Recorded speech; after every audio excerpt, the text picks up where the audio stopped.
Of a cow. Hang tight. Hello and welcome to this edition of Simple Sunday, brought to you by Thought-Provoking Change.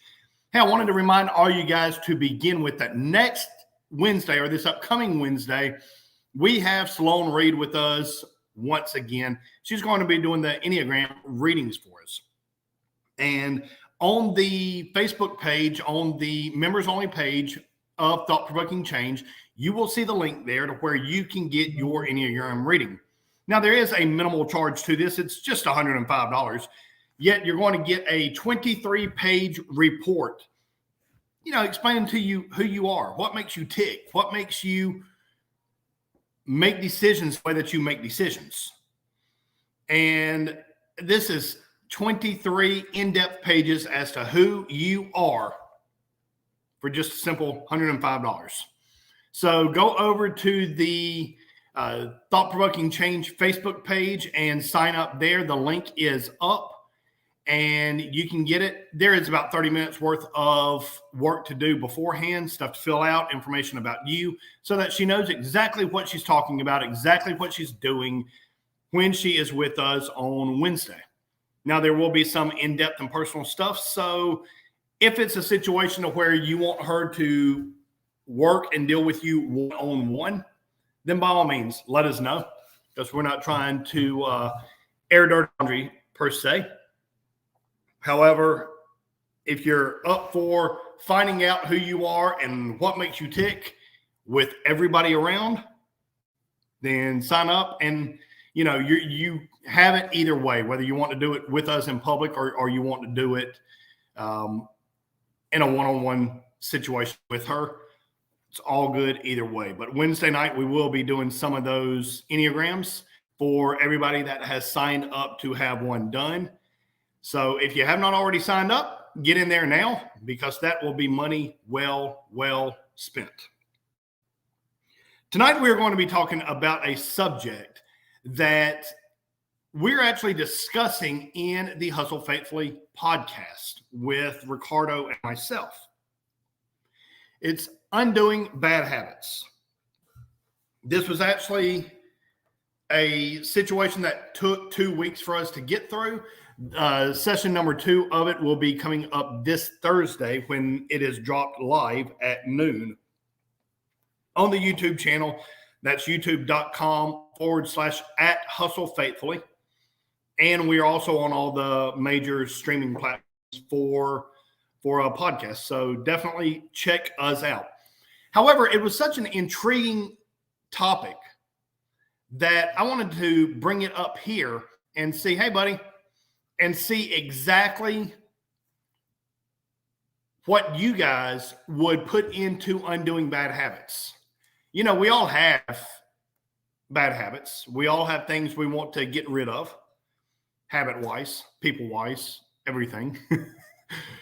So how exactly do you do that? I've seen studies that say that a new habit is formed anywhere from 14 days up to 90 days. I have not read in depth enough to know what the algorithm is to figure such a wide range. 14 days up to 90 days, that's a very, very wide range of time. I personally would assume that, number one, it has to do with the person's personality, how strong-willed they are. And number two, also what habit it is that they're breaking. But yet, once you get into a habit, do they change back? I was talking with Lisa several weeks ago. It's probably been a month and a half. And as you guys know, she and I did the 75 Hard program together. We held each other accountable all 75 days, and we both came out victorious after 75 days. She told me, and we just passed 150 days into that. I know Lisa's doing her own program. I'm doing something. I'm not doing the 75 Hard exactly as it is there, but I'm definitely still doing, dieting and going to the gym and stuff like that. Yet, she asked me at one point, she said, Jonathan, there are times that I don't want to get up and go work out. Is that normal? it had been 90 days at that point, because it was after 2 weeks after our official end date, which was, what was it, July the 1st, Kate? July the 1st? So it was at least 2 weeks into July. And she's questioning, is it normal that sometimes I just don't want to do the working out? You know, it's been over the 90 days. It's been over the 14 days. It's been over all that. And I still just don't want to do it sometimes. And I told her, absolutely. You know, I told her that with me personally, there are times still now that I don't want to get up and go to the gym. And truth be told, there's that I don't go to the gym. Yet when you have that end goal in mind, when you know you have something you're shooting for, it makes it a lot easier. We've talked about in the past, begin with the end in mind. And that is a true philosophy with everything and anything. Y'all have all seen my cardboard cutout of what I wanted to look like by December 31st. Now, if you were listening to the way that I phrased that, I said what I wanted to look like. I don't think it's going to happen. Not because I'm not determined to get there. It's because I am changing around my workout. Up until the end of the year, I'm going to be bulking, getting bigger. So the reality is I'm probably not going to have that six-pack, which probably excites my wife a lot. And the thing is, sometimes things change. I haven't lost sight of exactly what I want to look like. I still have that cardboard cutout that I see every time I go into my closet. Yet, my goal is not to be there by December 31st. I will bulk till the end of the year. After that, I will do a trim down. And so by summertime, I'll be looking like that. But the bad habit part of it is, are there times where I want to eat crap? Yes, and I do. I'm looking forward to Wednesday because Wednesday's my treat day. And Kate's smiling real big because she knows where I'm going with this. There is a certain restaurant that does free pie on Wednesday, and it's delicious. So we'll go there Wednesday and get our free pie. This Wednesday and next Wednesday, and then we fly out of here to go to Colorado to enjoy a couple of days of alone time, as it is me and Kate's 4th anniversary. It's at O'Charlie's. It is O'Charlie's. I think ours closed down here in Gastonia. Oh, really? Yeah, that kind of sucks. Yeah. I don't know if Kate was thinking the free pie Wednesday, this past Wednesday when we went. She was driving and we're like, where do you want to go eat? And she asked me, and I'm like, you're driving. I don't care. I mean, we know what each other likes. We know what each other doesn't like. So, I mean, we don't have that challenge that we hear about a lot of couples having. Where do you want to go? I don't care. Where do you want to go? I don't care. Where do you want to go? I don't care. We just go. That's the name of our new restaurant, Jonathan. I don't care. There you go. I don't care. You're absolutely right. Instant overnight success. We're going to serve. It don't matter to me. That'll be the daily special. Without a doubt. It don't matter to me. What you want? I don't care. Great. We have that. That is our signature dish. I don't care. But you know, the thing is, Lisa, I was picking on you. Welcome. Juanita, everybody, Michelle, welcome. Lisa, I was picking on you from when you asked me, is it normal that even after going through 75 hard and beyond 75 hard, that sometimes you just don't want to work out? Yes. You know, undoing bad habits. What's bad habits? My bad habits was my eating habits. Now, yes, I will go enjoy my piece of caramel pie Wednesday, and I will enjoy every single bit of it. Yet, for the most part, the rest of the week, I'm not as strict as I should be on my diet. I'll be real with you. I have a hang-up called Dr. Pepper. I need Dr. Pepper Anonymous. Yet, if I was to go back to eating like I normally did, everything would come back. Last week, as a matter of fact, I didn't go to the gym at all. I had hurt my back in the gym, go figure. And so I was out of it for the entire week. And to be real, I just let myself go. Well, we still weigh in every Sunday morning before church. That 1 week, I was up 5.7 pounds. Wow. That's enough to slap me back. That was hard. Because, typically I don't get too upset about gaining a little bit of weight because I'm bulking. So I'm putting on some weight. I'm okay with that. Yet, when I hadn't been to the gym, I knew that all that was my bad habits creeping back in.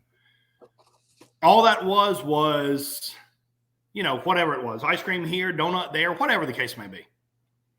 But in order to change your life, you got to change those bad habits. You got to change those things that are holding you back and beating you down. When you are in a situation where you're wanting to increase your business, what's your bad habits? Procrastination? Maybe. What's your bad habit? Not believing in yourself? See, all these things are able to be overcome.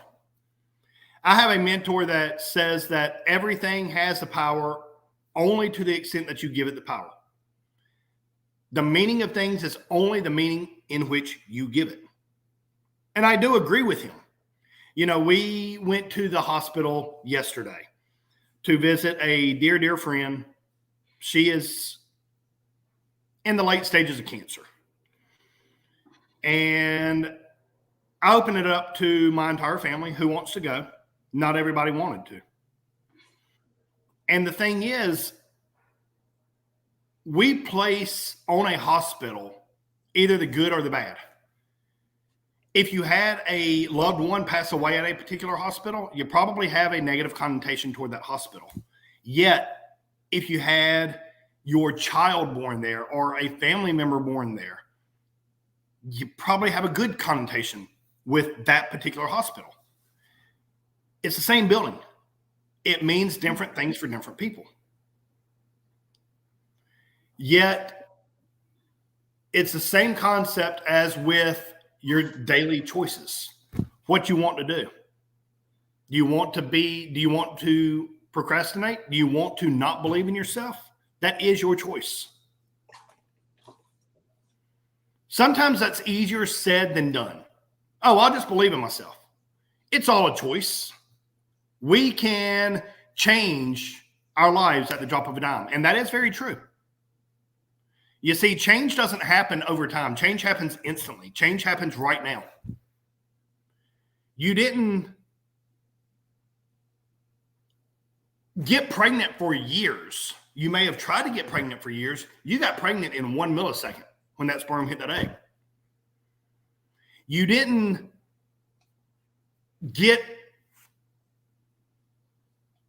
become a millionaire after years of work. Now, don't misunderstand me. It does take leading up to it, and I understand that. Yet, here's the thing. You became, in this instance, a millionaire the moment that your net worth went from $999 to $1 million. It happened in an instant. It wasn't years and years and years. The process to get there may have taken years. But it happened in an instant.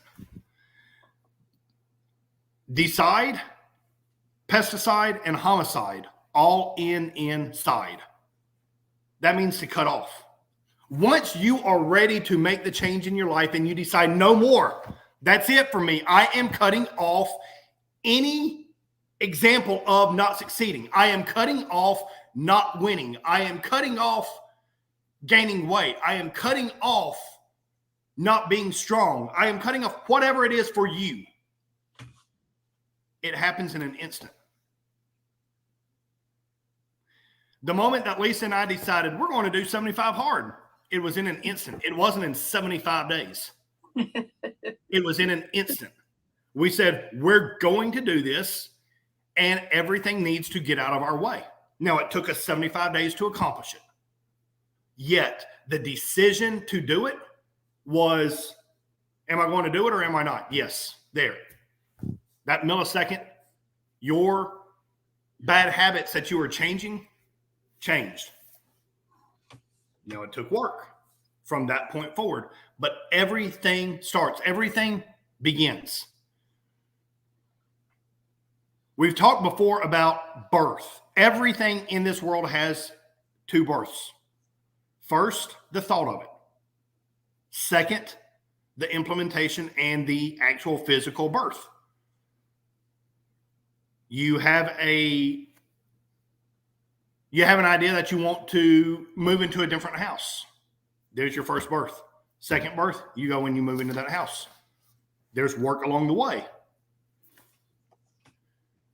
Yet, when you are in a situation where you're looking at your life from the inside out and from the outside in, that's when you can see the bad habits. How many times do we see something in somebody that they don't see in themselves, whether it's good or bad? That's where mentorship comes in at. We had these rose-colored or charcoal-colored glasses about our life depending on what's going on. It's really good or it's really bad. It just is. It just is. Yet, when you have somebody looking from the outside in and you will listen, how much can your life drastically change? I had a conversation with my buddy Dean many months ago. We get on the phone and he says, "Jonathan, what's wrong?" I said, "Nothing." He said, "You can't lie to me. What's wrong?" So I started telling him, and he simply said, "Jonathan, what's your lowest hanging fruit?" And I told him. He said, "Go for that. That's where you focus." Duh. Hello. I have given those words of wisdom to people many times before when I've been working with them. And it's so simplistic.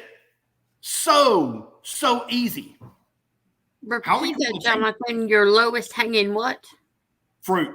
Fruit. Okay. But the thing is, it's like, how oftentimes do we know something? We know it to be true. We know it to be accurate. Yet, because it's our life and it's us inside, we just don't see it. I had a situation happen recently, and I was talking with Ricardo, actually. Since y'all know him, I'll call him out. And we get on the phone right after I leave the gym. And he starts asking me about the conversation or the situation, not conversation. And I told him. He said, "Jonathan, you of all people should know this." He said, "You have taught me that it is easier to ask for forgiveness than it is to ask for permission a lot of times." He said, "Make the decision and do it right now." I'm like, "Dude, you're right. You're absolutely right." It's something that I know to be true.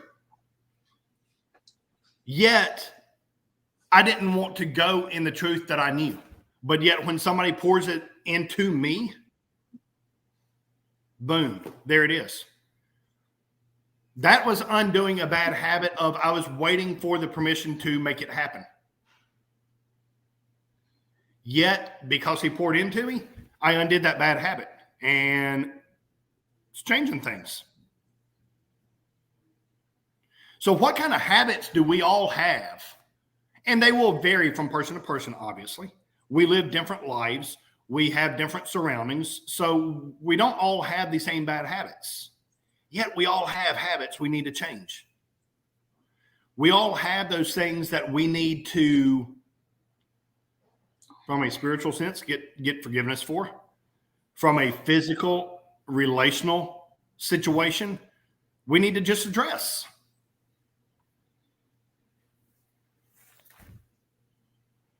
As we talked about in the past couple of weeks, confrontation is the seed for change. You want to undo your bad habits, you got to confront them. It's not fun, not easy, not glamorous, yet it's worth it. You want to move on to that next level. You want to undo and get rid of the things that are slowing you down and hindering you. You got to let go of those bad habits.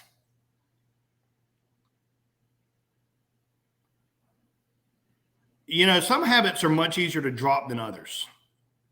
And again,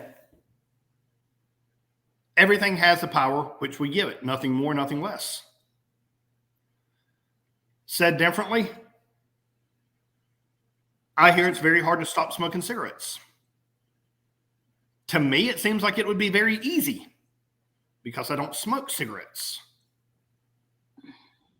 Yet the people that feel like they have to get that puff puff, it's a challenge for them.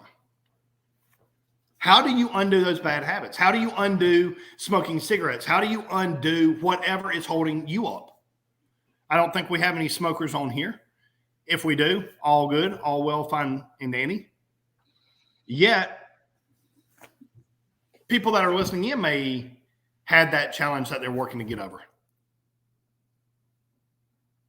Who do you find? Who do you hook onto? Do you do this through mentorship? Do you do this through coaching? Do you do this through a shrink? Do you do this through a church platform? Do you do it by yourself? I think through accountability. You left one out. Accountability. So where does that accountability come from, Susan? It can come from somebody else, accountability person that you're working with. Perfect example was you and Lisa when you were working through 75 Hard. You guys were each other's accountability partner. That's it. If you were having a crappy day, then, you leaned on the other one and they tried to work through stuff and offer support. Yeah. And, there were many times on that journey where we would reach out to each other at the end of the night.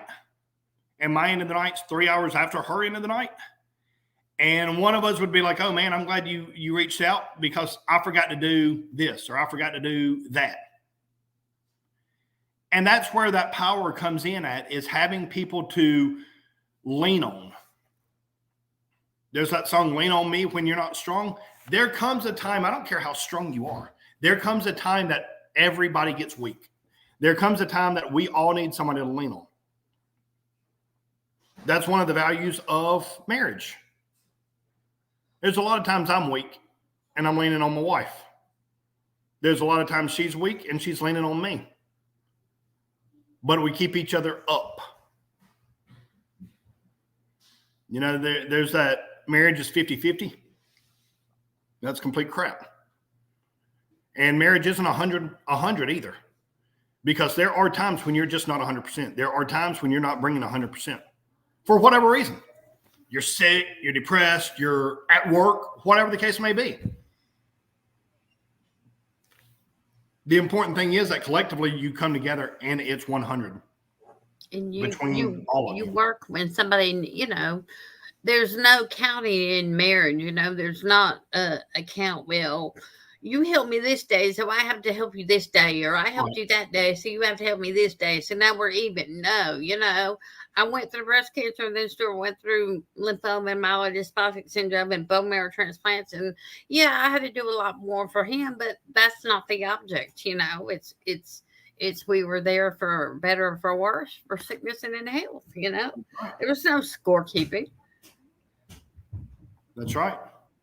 It's not a tick for tack type situation. It's a situation of let's build each other. And we're talking physical and relational marriage right now, but the same thing goes true with business marriages. Because make no mistake, when you come into a partnership with somebody, it's a marriage.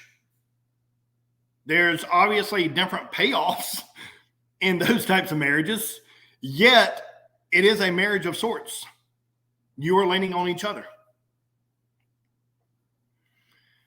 But when you have the bad habits that you can't seem to get over, when you have those nagging things that are just, they keep coming back year after year, month after month, day after day, how do you get over those? What do you do for those? What do you do for the ones that, due to the mask that we wear, everybody wears a mask of some kind. Who do you reach out to when it's a vulnerability type situation to where you're saying, look, this is me. This is what I'm struggling for. And you could tell 100 people and all 100 people will be like, I would have never thought that. It's a situation like, somebody that is good and loved, great family, and then they take their own life. Here's the thing. Everybody's fighting with something. Everybody's struggling with something. No matter how big the smile is on the face all the time, no matter how grand life seems, and no matter how jealous you might be of their Facebook reels. Because understand, Facebook, Instagram, they're reels. It would be wonderful if that was real life all the time. It's not. You know, if it was not for Michelle, we wouldn't have a lot of the posts going up that we do now, because I would have dropped them. And I know that. So thank you, Michelle, for that.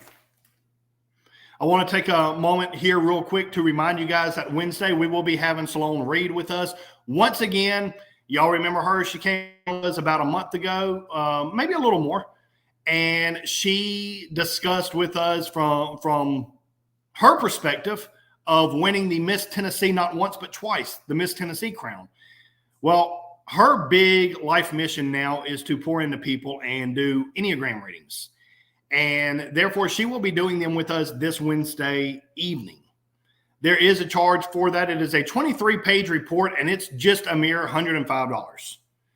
So go over to the Thought Provoking Change Facebook page. The link is there for you to be able to sign up and get yours. There is about 30 minutes worth of questionnaire that you got to take care of beforehand. So make sure that you get in and you get that done so that when Wednesday hits, we can just free flow and she can really pour into each and every one of us. Also, just so y'all know, Wednesday will take about 2 hours versus the normal 1 hour that we generally spend here. It will take 2 hours to get through this. It will be well worth your time. If it's a situation where you may not be able to spend all 2 hours with us and you can only spend the first half, the second half, whatever it may be, let us know and we will make sure to get everything switched around to where it accommodates you with your schedule. Yet, if you're able to spend all 2 hours with us, do so. It will be well worth your time. Hey, Jonathan, after you sign up, do you get like a link to the questionnaire that you need to fill out? We'll be emailing that stuff to you. Okay. Yeah. So once you're signed up, we'll get the email from Sloan and it'll come over and just fill it out. Yep. So how do y'all get over bad habits? Now, I'm not going to ask if you want to be vulnerable enough to point out your bad habit. Cool. Great. Go for it. Yet I also understand that is oftentimes a very personal situation that you might not want to share. Number one, within the TPC community, but also just a disclaimer, we are live on multiple Facebook platforms as well as YouTube, Twitter. So just be mindful of the fact that there are more people watching us than the few in the room with us right now. So if you want to get vulnerable and say what it is, by all means, do it. If not, totally understandable there as well. Lisa, are you unmuted because you're wanting to share already?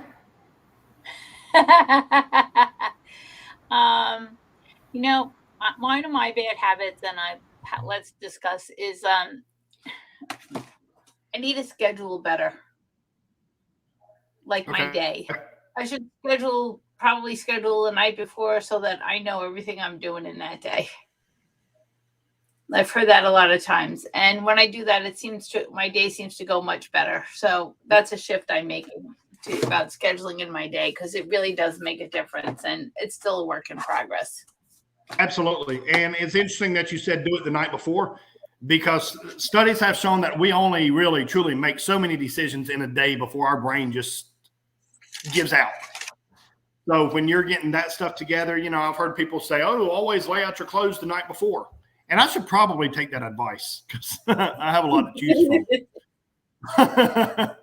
But that's absolutely wonderful. Kate, I saw that you were attempting to talk too. Yep. I'm not talking to specific habits, but I do know that I try very hard to when issues arise, I personally try very hard to figure out what my responsibility was in them. And if it's something that I need to work on, that I need to change. Instead of assuming that the responsibility is on someone else to make changes. Or I do think that change has come, bad habits need to be changed on both sides a lot of times. And I think when you're willing to look at yourself and evaluate your responsibility in it, I think that makes it affects more than just one bad habit. It can cause a tumbling effect for you to make good changes for yourself. That can be positive changes across the board. So just making sure that you look internally for your responsibility in situations, instead of just assuming that it's all on the other person or the whatever it is, that it's not, that you can't do something to make it better. Because sometimes small changes make huge differences.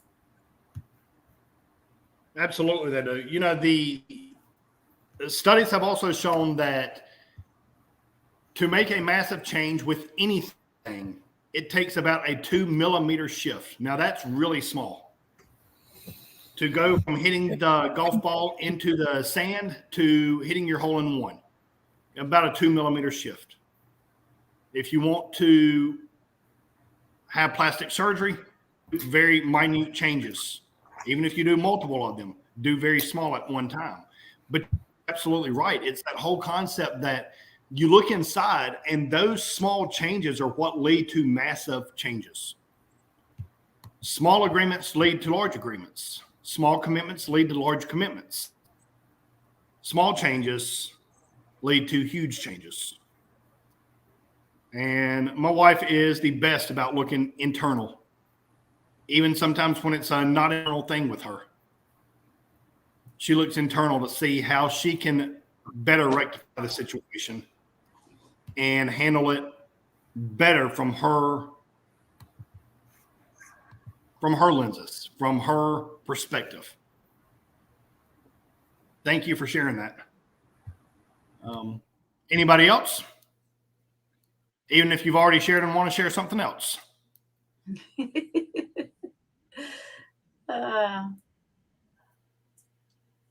Was that Lisa I heard laughing? Did you come off because you want to share something else? I'll share something else. So here's one. Here's one for me. And this is like a huge growth for me because I just found the root of what my procrastination issue was. So when you find the root, that's very helpful.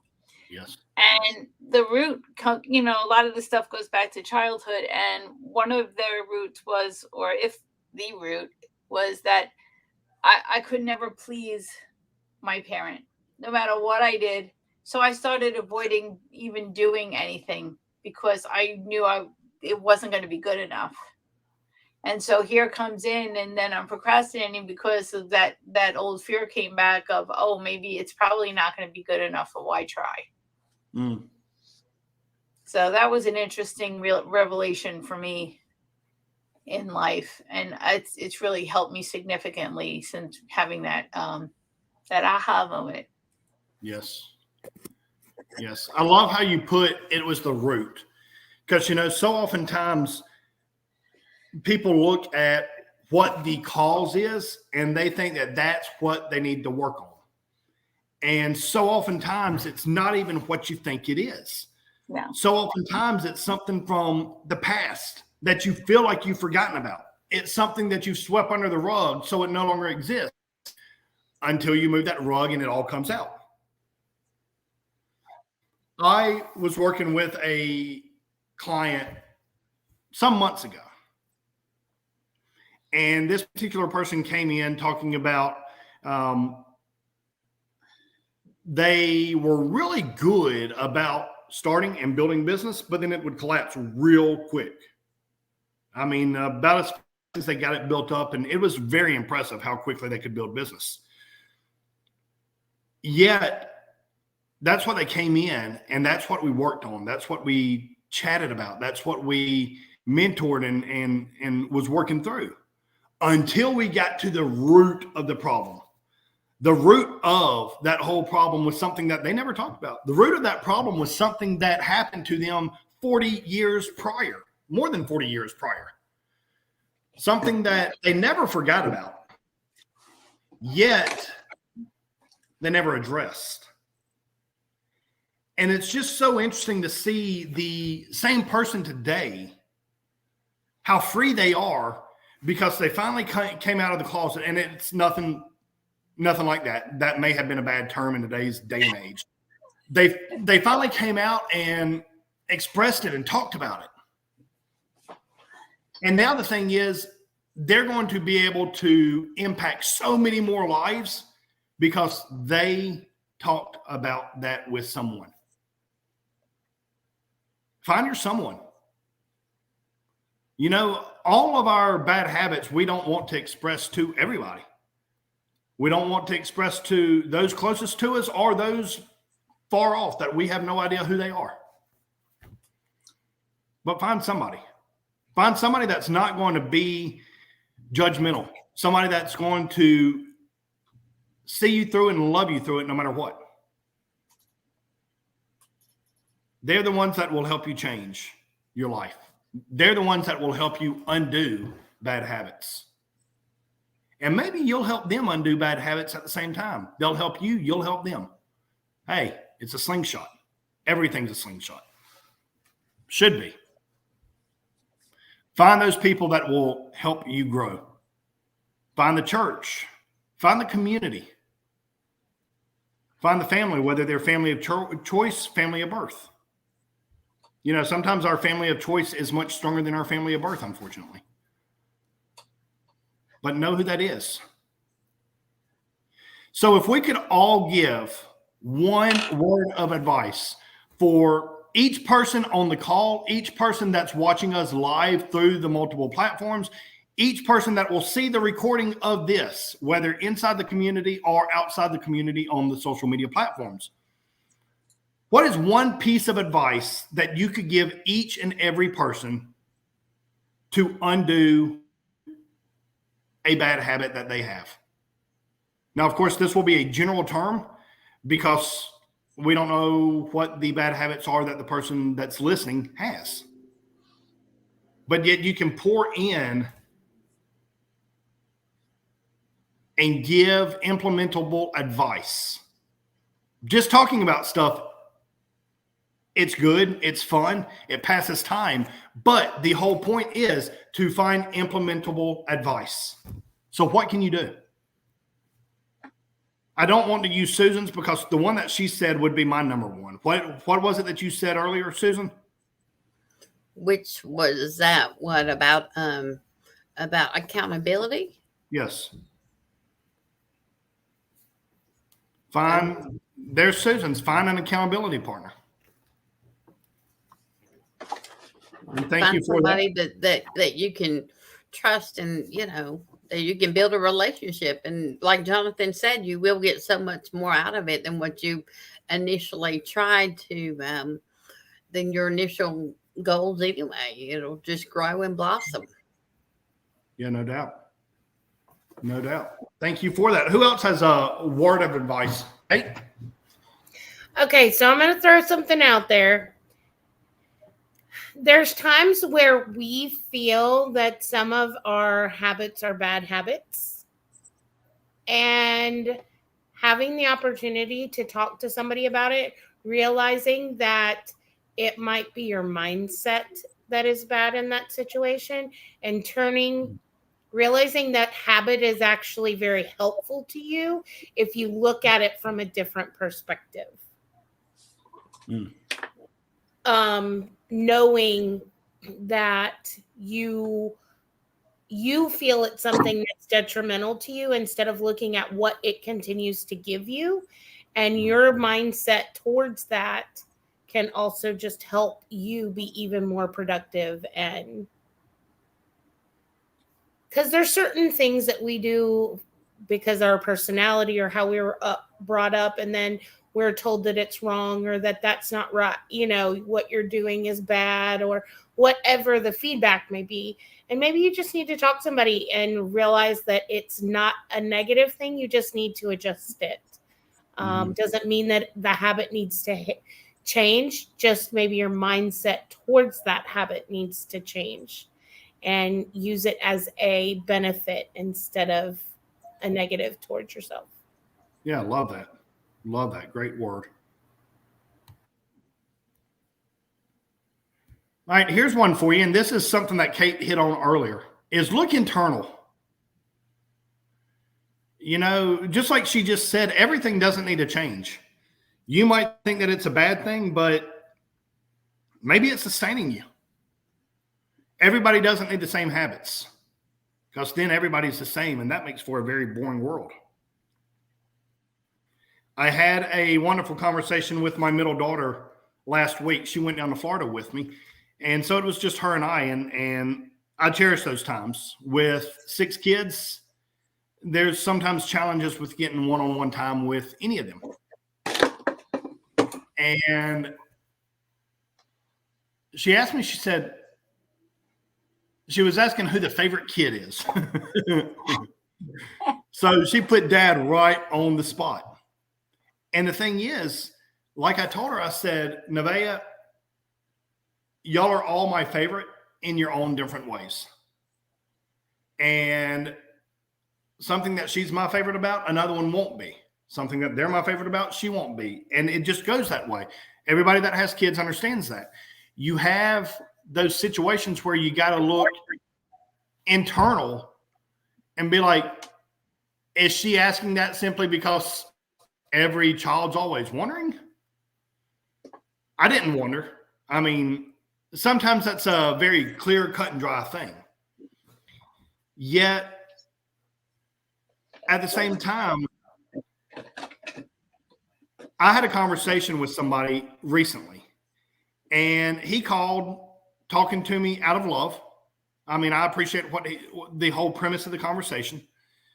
And when I responded back to him, I didn't raise my voice. I was talking to him just like normal, and he got pissed.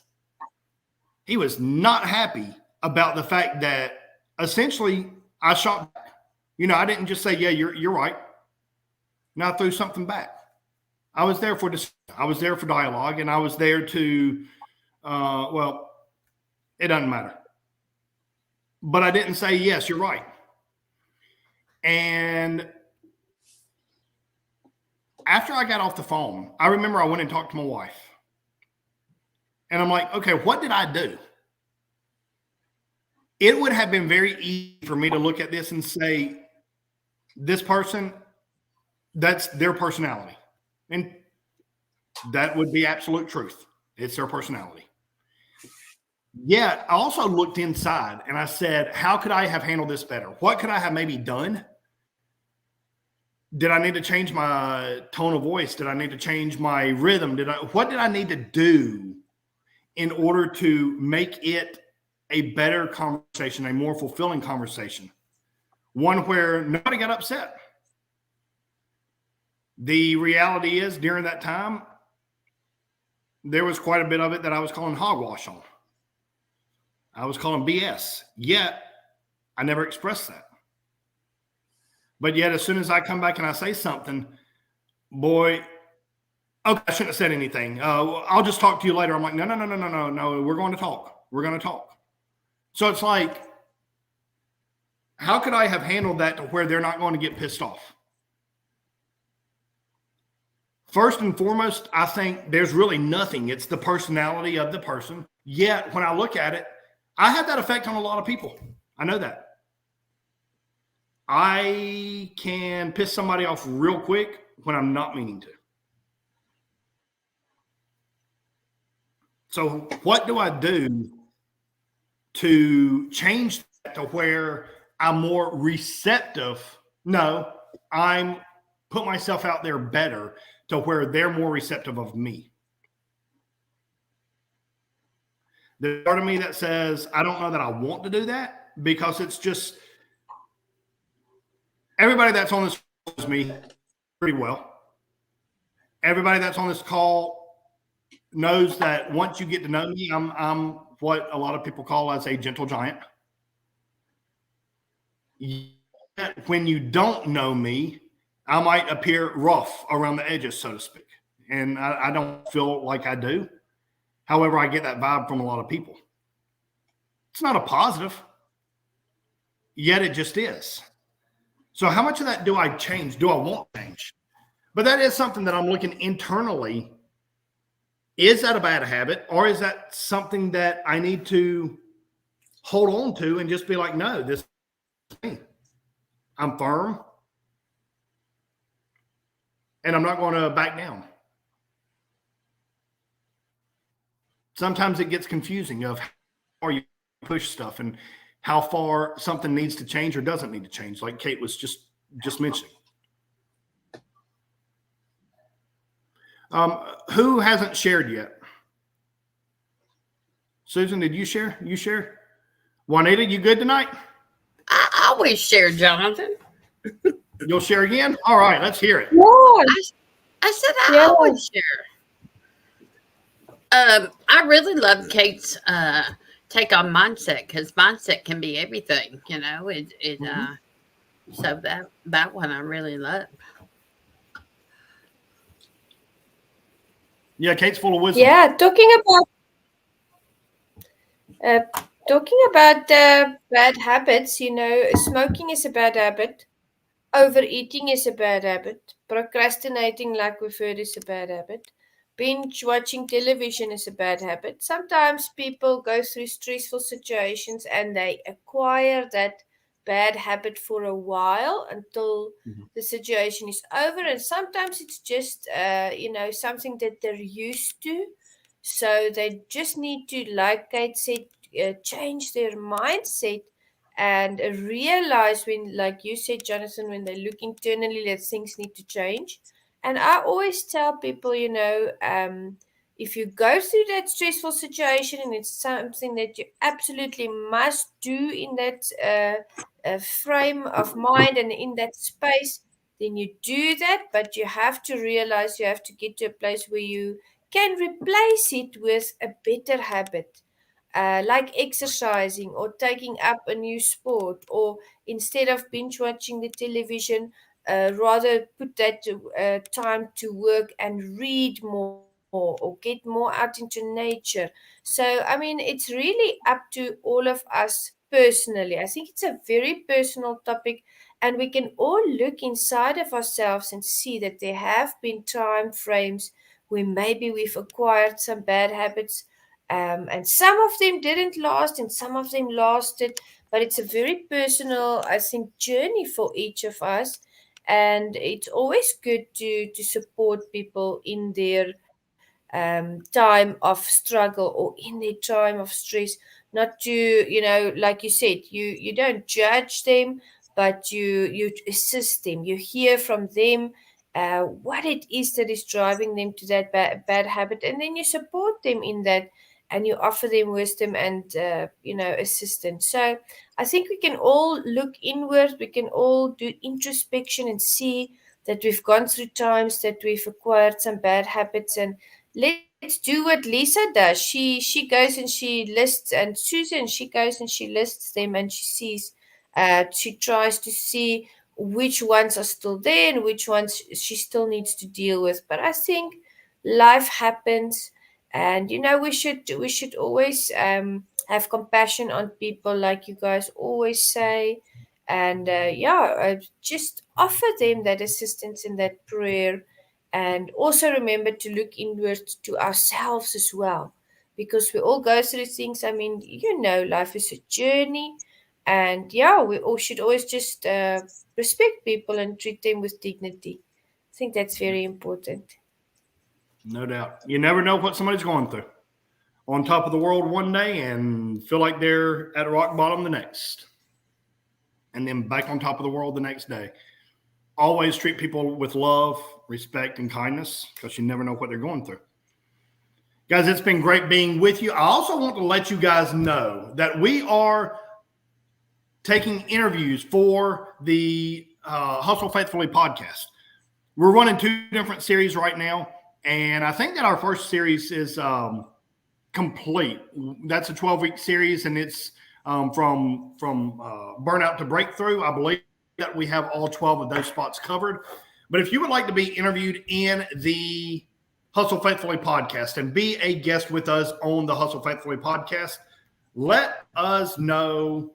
You can respond via, you can leave a link on the social media platforms. You can email me at info@jonathansellis.com and put in capital letters in the subject line, Hustle Faithfully Guest.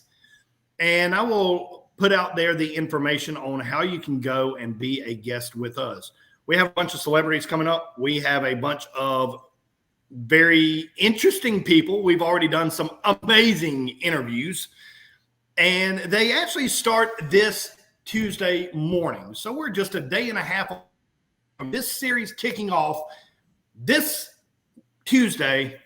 We will have the one and the only Kelly Cardenas on the program with us. Absolutely amazing story. You can read a little bit about his bio. Go to youtube.com/@hustlefaithfully.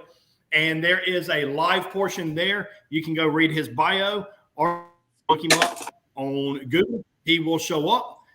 And that will be an amazing interview. So make sure that you get that. It will be live Tuesday morning at 7 a.m. Eastern Standard Time. But I have no fear. It will go on there and you can catch it out later if you're not willing to be up at 7 o'clock or 4 o'clock in Lisa's case. To be say it again. Somebody said something? I just laughed. And again, remember, for everybody on here now and all the other members, this is only open to the members. So if you are watching and you are not yet a member of Thought Provoking Change, go to thoughtprovokingchange.com/opportunity. Get signed up to be a member. This Wednesday, we will have Salone Reed on with us doing Enneagram readings for everyone who pays for it. And we have a very special guest coming next month. I'm going to wait until we've made it through Salone before announcing him. He's somebody you don't want to mess with. He's held many world titles inside both the professional wrestling ring and, more importantly, the octagon in UFC. He's amazing guy. And, man, I was on the phone with him for about an hour a couple of days ago. Intriguing. The man is so brilliant. So he'll be with us next month. But get in there, get the stuff done with Salone, because you will learn so much about you and how to push through when you are hitting those elements of undoing your bad habits. You'll learn a lot about that with Salone this coming Wednesday. Go to the Thought Provoking Change Facebook page. There is the link there for you to sign up. Get it. We'll see you Wednesday. Have a blessed and unstoppable week. And remember, you are blessed and you are unstoppable. So act like it. Have a great week. Bye now.